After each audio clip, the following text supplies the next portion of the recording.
Letting go is not giving up. It's freedom. Have you ever carried something for so long, an old hurt, a grudge, a disappointment, that it began to feel like a part of you? Like a heavy coat you forgot you were wearing? And then, one day, you finally let it go, and you realize just how light you could feel. Today, I want to talk to you about something so simple, yet so powerful: the art of letting go. Because the truth is, the more you let go, the lighter you become. And in that lightness, that space, there is healing. There is freedom. There is peace. In our Western culture, we're often taught to hold on. Hold on to dreams, to goals, to people, to the past, to expectations, to control. We equate strength with gripping tightly, as if life is something we have to wrestle into place. But in Zen, and in Buddhist wisdom more broadly, the teaching is very different. True strength, they say, is in surrender, in flow, in softening. One of my Zen teachers once told me, clinging is like trying to hold water in your fist. The tighter you grip, the less you have. Let that sink in. Imagine it. A closed hand versus an open palm. The open palm doesn't grasp, it allows. There's a story from the Zen tradition about a monk crossing a river with his student. Along the way, they met a woman who needed help getting across. Now, monks at the time had a rule. They weren't allowed to touch women. But without hesitation, the teacher picked her up and carried her to the other side.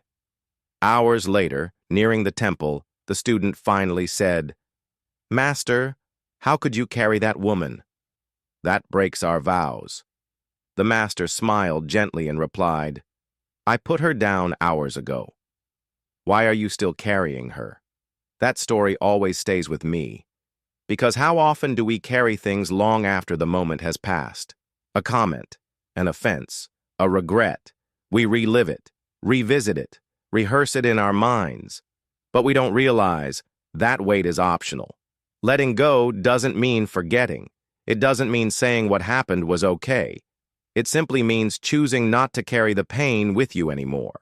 As the Buddha said, holding on to anger is like drinking poison and expecting the other person to die. That truth hits deep.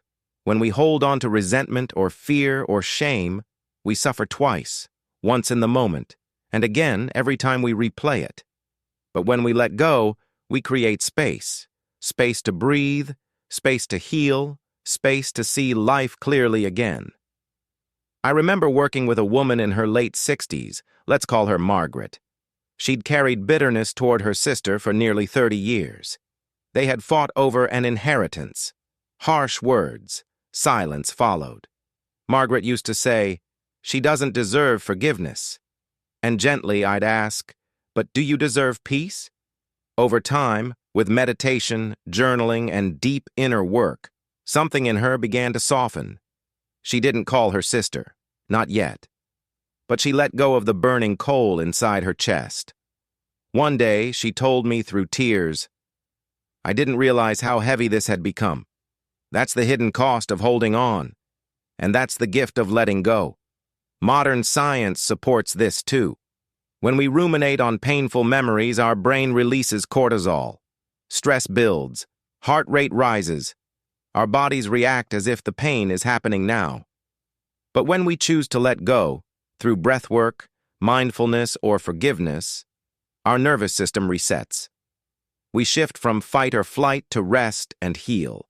Letting go isn't just spiritual, it's neurological, it's how we reclaim balance. Zen reminds us everything is impermanent. No thought, no emotion, no situation lasts forever. So why do we live like they do? Why do we carry old stories into every tomorrow? The more we let go, the more we return to who we truly are beneath it all.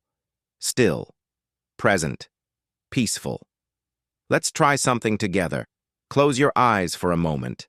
Take a slow, deep breath. Now imagine yourself carrying a heavy backpack. Inside are all the things you've been holding: old pain, fears, expectations, labels. With your next exhale, imagine setting that backpack down. Feel your shoulders release. your breath deepen. That's what letting go feels like. It's not losing. It's returning to your center, to peace. So I'll leave you with this. Letting go is not giving up. It's choosing freedom. Freedom from the stories that no longer serve you. Freedom to live with clarity, presence, and compassion. And if something in your heart whispered yes today, that's your soul saying, it's time. Even the willingness to release is already a beginning. So take that breath, take that step. Let's walk this journey together, one breath at a time, letting go and becoming lighter. Until next time, be kind to yourself. And remember, you are not what you carry. You are what you choose to set free.